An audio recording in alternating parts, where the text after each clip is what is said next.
L'appel est arrivé un mercredi, un jour assez ordinaire pour que j'aie encore l'haleine de café et des post-it collés à ma manche à cause de la précipitation du matin. Je venais à peine de m'asseoir sur ma chaise de bureau quand mon téléphone s'est allumé avec un numéro inconnu, pas d'identifiant de l'appelant, aucune raison de répondre, mais je l'ai fait quand même. Bonjour, suis-je bien en ligne avec Nora Delaney? J'ai hésité. Oui. Ici Charles, de la Liberty National Bank. Nous vous appelons au sujet de votre solde hypothécaire de 523 000 $. Nous avons renvoyé plusieurs avis, mais... Je n'ai pas d'hypothèque, ai-je répondu, la voix plus dure que je ne l'aurais voulu. Vous devez faire erreur. Un silence. Madame, le dossier que nous examinons contient votre nom, votre date de naissance et votre numéro de sécurité sociale. Vous êtes répertoriée comme l'emprunteuse principale. Le prêt a été ouvert il y a 3 ans. 3 ans. Mon esprit s'est figé. C'était l'année où Méline, ma petite sœur, avait commencé à parler d'acheter une maison. Elle appelait ça son nouveau départ, disait qu'elle voulait quelque chose de suffisamment grand pour fonder une famille. Je me souvenais d'elle agitant des photos Pinterest au-dessus de la table du dîner, riant des scores de crédit comme si c'était des blagues idiotes. Maman avait dit, on trouvera une solution. La famille trouve toujours un moyen. Mais pas de cette façon. J'ai mis fin à l'appel poliment, d'une manière ou d'une autre, puis je suis restée là, fixant le vide pendant 1 minute entière. Le bourdonnement du ventilateur de mon ordinateur remplissait le silence. Mes paumes étaient moites, ma bouche sèche. Je me répétais que ça devait être une erreur, un malentendu, une faute de frappe peut-être, quelqu'un avec le même nom dans le même état. Mais mon instinct n'y croyait pas. J'ai fouillé dans le tiroir à côté de mon lit, remuant de vieux bulletins de paie et des cartes d'anniversaire. J'ai retrouvé la dernière lettre que j'avais reçue de Liberty, un prospectus banal que j'avais jeté des mois auparavant. Je n'y avais pas prêté attention à l'époque. Maintenant, cela ressemblait à un avertissement que je n'avais pas su lire. Je me suis assise par terre dans mon appartement, entourée d'enveloppes et de feuilles volantes, regardant ma vie en miettes. Je ne possédais aucun bien immobilier, aucun prêt automobile, aucun compte conjoint. Mes finances étaient simples par choix. Et pourtant, quelqu'un m'avait endetté à hauteur d'un demi-million de $. Et pas n'importe qui. Il n'y avait qu'un seul groupe de personnes qui avaient mon nom complet, mon numéro de sécurité sociale, ma signature sur papier, récoltée au fil des années à force de les aider à remplir des formulaires FAFSA, des documents médicaux et des demandes bancaires, ma famille. La pensée s'est formée avant que je puisse l'arrêter. Je ne voulais pas y croire, mais certaines trahisons ne défoncent pas la porte, elles se contentent de tourner doucement la clé derrière vous. Je n'ai pas dormi cette nuit-là.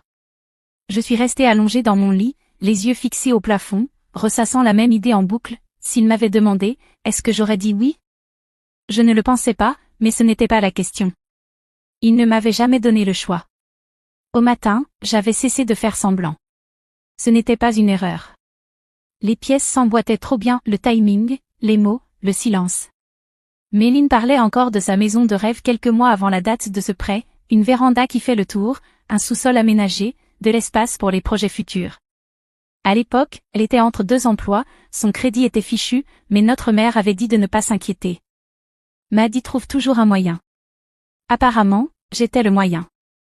J'ai commencé à sortir de vieux documents de mon classeur, des choses que je n'avais pas touchées depuis des années.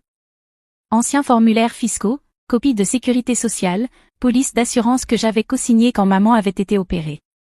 Là, de ma propre écriture, se trouvaient les clés du royaume, tout ce dont quelqu'un aurait besoin pour usurper mon identité. Et je leur avais tout remis, morceau par morceau, parce que j'étais la responsable, celle qui répare, la fille discrète qui ne fait pas de vagues. Je repensais à la manière dont ma mère le disait, presque fièrement, Nora n'a pas besoin d'aide. Elle est forte. Elle trouve toujours une solution. C'était toujours ça, l'échange, Méline avait droit à la compassion, moi j'avais droit au silence. En grandissant, c'était de petites choses.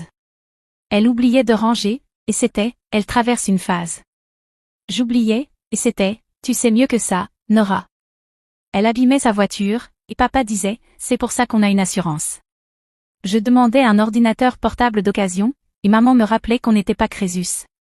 Il ne me détestait pas, ça aurait été plus simple. Il ne me voyait juste pas comme quelqu'un qui pouvait se briser. Et peut-être que c'est pour ça qu'ils ont pensé que c'était acceptable, signer à ma place, utiliser mon crédit, m'inclure dans un mensonge qui aurait pu détruire ma vie. Peut-être qu'à leurs yeux, j'étais assez forte pour tout porter. Mais sous cette façade calme, quelque chose avait changé. Pas de la rage, pas de la vengeance, de la clarté. J'ai ouvert mon ordinateur portable et demandé les documents du prêt à la banque. La femme au téléphone avait une voix polie, efficace, sans savoir que son fichier PDF allait tout changer. Quand il est arrivé, j'ai fixé l'écran. Et là, page après page, mon nom, ma date de naissance, mes informations, ma signature. Sauf que ce n'était pas la mienne. Elle y ressemblait trop. Quelqu'un s'était entraîné, avait étudié, peut-être même recopié. Mais il n'avait pas reproduit l'hésitation dans mon R ni la légère inclinaison vers le haut dans le Y de Delaney. Cette signature était plus nette, plus droite, sûre d'elle comme la mienne ne l'avait jamais été. La regarder, c'était comme contempler une version de moi-même que je ne reconnaissais pas, une imitation qui avait trompé le monde entier sauf moi. Et le plus effrayant? Je savais exactement qui l'avait écrite. Je ne les ai pas appelés. Je n'ai pas envoyé de message à Méline, ni rédigé un long paragraphe tremblant à mes parents pour leur demander comment ils avaient pu faire ça. Je n'ai pas crié, ni exigé. J'ai simplement commencé à rassembler chaque copie de chaque document qui me liait à eux, déclaration d'impôt, autorisation médicale, formulaire de prêt étudiant que j'avais co-signé quand papa avait perdu son travail. Je suis remontée sur près de 10 ans, dossier par dossier, construisant une discrète piste de papier. Il y avait tant de signatures, tant de petits moments où j'avais dit oui par devoir, par amour, par habitude. J'avais dit oui alors que personne ne m'avait même demandé. Une par une, j'ai imprimé mes propres archives, rapports de crédit, journaux de protection d'identité, une liste de comptes à mon nom. Je n'avais jamais possédé de bien immobilier, et pourtant, c'était là, tout le dossier hypothécaire de Liberty National avec mon nom sur la ligne pointillée. Notarié, légalement contraignant, signé, scellé, et volé. Pendant un moment, j'ai tout gardé sur ma table de cuisine, classé en piles bien ordonnées comme si je préparais un exposé scolaire. Mais ce n'était pas l'école. C'était une question de survie. Une collègue de travail, Sloan, a remarqué que quelque chose n'allait pas. Elle m'a surprise à fixer le vide trop longtemps pendant le déjeuner et m'a prise à part. On dirait que tu retiens ta respiration, a-t-elle dit. Je lui ai tout raconté. Je ne sais pas pourquoi, peut-être parce qu'elle faisait partie des rares personnes qui appelaient pour demander « Comment tu vas ?» et le pensaient vraiment. Elle n'a pas essayé de me consoler, elle a juste sorti son téléphone et dit « Appelle ce type. Il est malin, il ne recule pas devant les histoires de famille. » C'est comme ça que j'ai rencontré Monsieur Whittaker. Il était plus âgé, ancien militaire peut-être, avec une voix qui ne gaspillait pas un mot. Je me suis assise en face de lui dans un petit café à 3 pâtés de maison de chez moi, pas de réceptionniste, pas de hall d'ascenseur, juste lui, un bloc-notes, et un café noir. Il a feuilleté ma pile de documents sans dire un mot. Quand il a fini, il a refermé le dossier et m'a regardé droit dans les yeux. Vous comprenez ce que c'est, n'est-ce pas? Je crois, ai-je répondu. Fraude et vol d'identité, a-t-il ajouté, au minimum. Entendre ces mots à voix haute m'a serré la poitrine. J'ai hoché la tête. Je ne veux pas les détruire. Je veux juste que ce soit annulé. Vous ne détruisez personne, dit-il. Vous récupérez ce qui vous appartient. Pendant l'heure qui a suivi, il m'a expliqué les démarches, déposer une plainte, avertir la banque par écrit, soumettre les preuves, contester légalement l'hypothèque, porter plainte si nécessaire.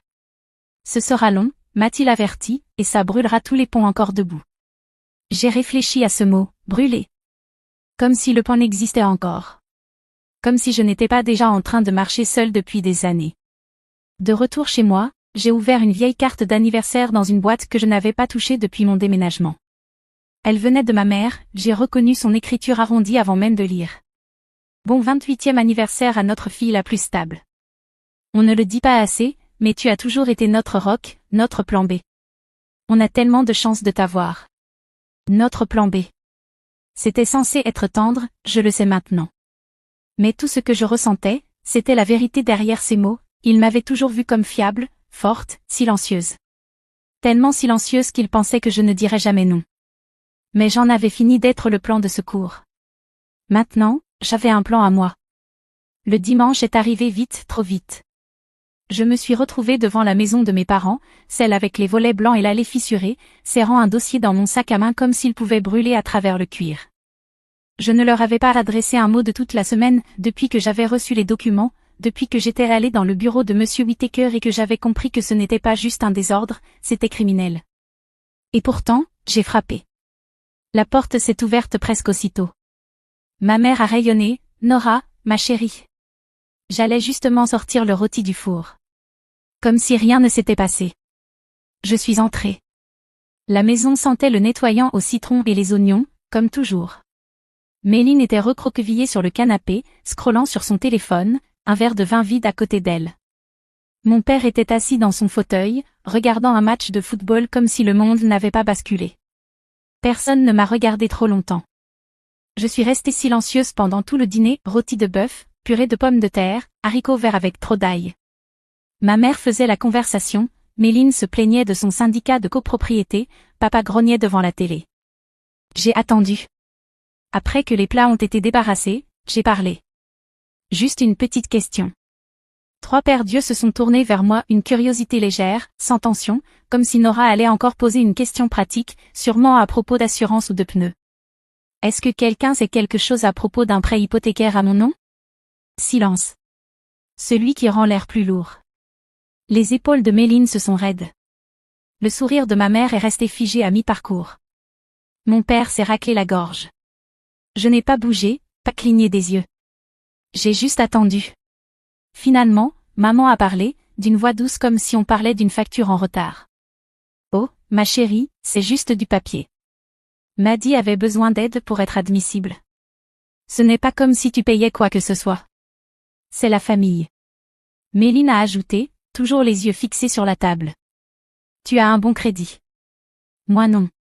Ce n'est pas juste si tu refuses d'aider. Pas juste. Comme si j'étais égoïste d'avoir demandé. Comme si c'était normal. Je les ai regardés, la femme qui m'a élevée, la sœur que je protégeais autrefois de ses cauchemars, le père qui m'avait dit un jour que j'étais son calme au milieu de la tempête. Ils ne voyaient pas ce qu'ils avaient fait comme mal. Pour eux, c'était normal. J'ai hoché la tête, lentement, de façon neutre.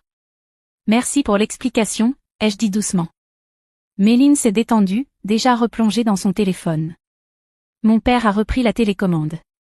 Ma mère avait l'air soulagée, comme si une crise venait d'être évitée. Aucun d'eux n'a vu ce qui venait de changer. Ils pensaient que j'étais encore la même Nora, toujours la silencieuse, toujours fiable. Mais je n'étais pas venue pour me battre. J'étais venue pour écouter, pour leur donner une chance. Et ils l'ont utilisée pour justifier leurs mensonges. Le lendemain matin, j'ai déposé la plainte au commissariat. L'agent avait l'air de quelqu'un qui avait vu trop d'histoires de famille, fatigué, poli, prudent. Quand je lui ai remis le dossier que j'avais construit avec l'aide de Monsieur Whittaker, il l'a feuilleté lentement, fronçant un peu plus les sourcils à chaque page. « Vous êtes sûr de vouloir aller jusqu'au bout » a-t-il demandé, pas par doute, mais par hésitation. « Si je ne le fais pas, ai-je répondu, ils recommenceront. » Il a hoché la tête, tamponné les papiers. C'était officiel. Cet après-midi-là, j'ai envoyé la lettre recommandée à Liberty National. À l'intérieur se trouvait le rapport de police, une contestation formelle et des copies de ma pièce d'identité.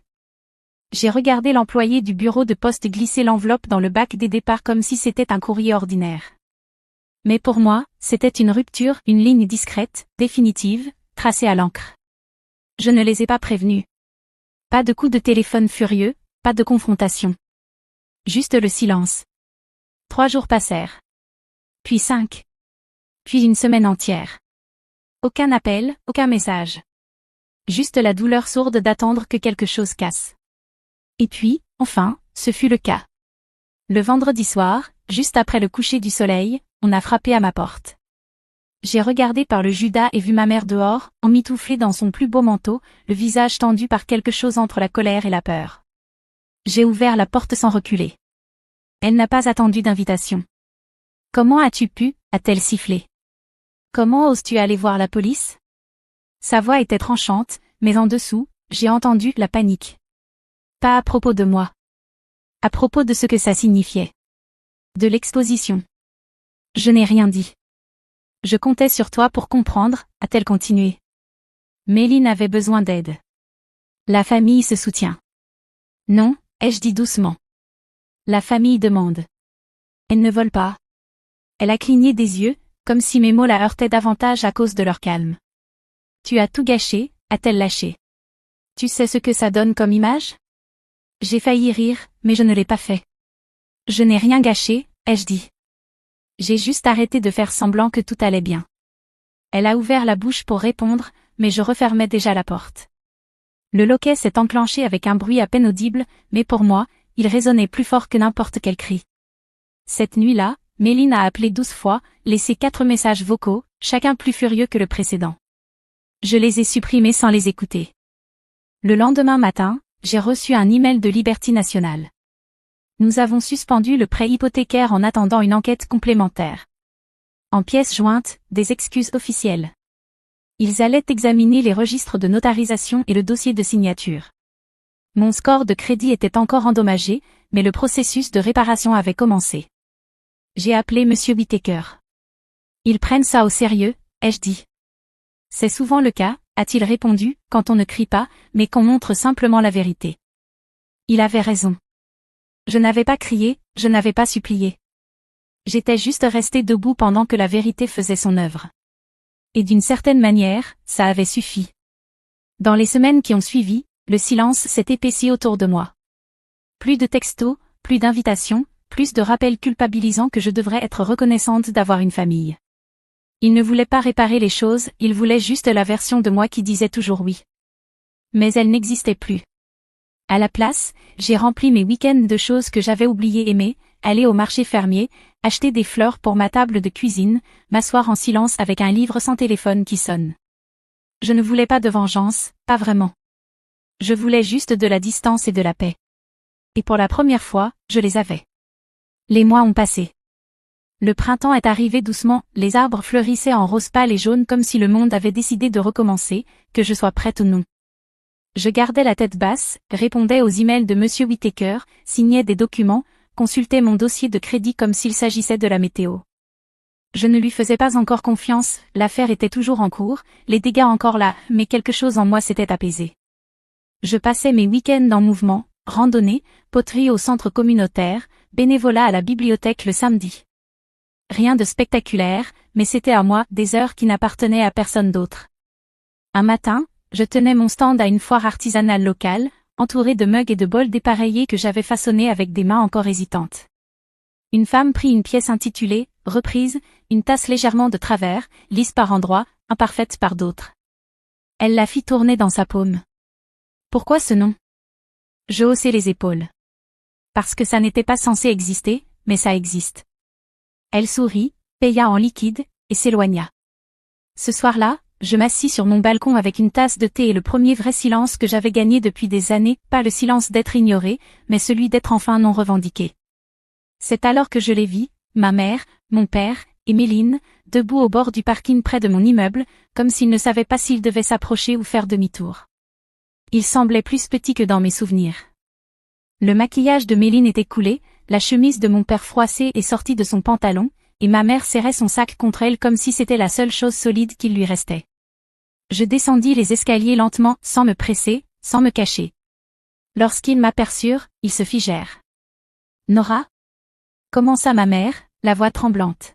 « On a fait des erreurs, mais on reste une famille. » Méline fit un pas en avant. « J'ai juste besoin d'aide, juste pour un moment.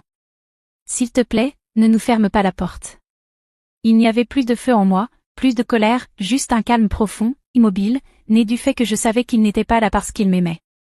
Ils étaient là parce qu'ils avaient à nouveau besoin de moi. Je posai mon sac et les regardai, vraiment regardai, chacun d'eux.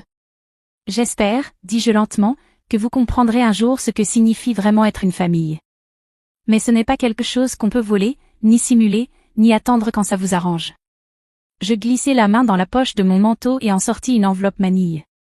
À l'intérieur, il y avait une copie imprimée du document hypothécaire falsifié, mon nom, leur signature, et un tampon rouge en travers sur lequel était écrit simplement « Annulé ». Derrière, se trouvait autre chose, une carte d'anniversaire d'il y a des années, celle qui disait « Tu as toujours été notre plan de secours ». Je tendis l'enveloppe à ma mère. Ses mains tremblaient en la prenant. « Je ne suis pas en colère, dis-je.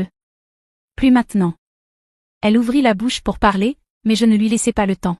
« Je suis enfin libre, dis-je, et je ne reviendrai pas. » Puis je me retournai et partis. Le son de mes pas dans l'escalier pesait plus lourd que n'importe quelle dispute que j'aurais pu avoir. Je ne me retournai pas. Une fois arrivé au dernier palier, je m'arrêtai. Le vent soulevait légèrement le bord de mon manteau, le soleil commençait à se coucher, projetant de longues ombres sur le parking. Je murmurais, pas pour eux, mais pour moi. Parfois, partir est la chose la plus bruyante qu'on puisse dire. Et je le pensais. Ils avaient utilisé mon nom comme s'il leur appartenait, mais je suis partie. Sans crier, sans prévenir, juste un silence qu'ils ne pouvaient plus ignorer. Si un jour vous avez été traité comme un plan de secours, vous comprendrez pourquoi je ne me suis jamais retournée. Certaines vérités ne sont pas dites pour être pardonnées, mais pour ne jamais être oubliées.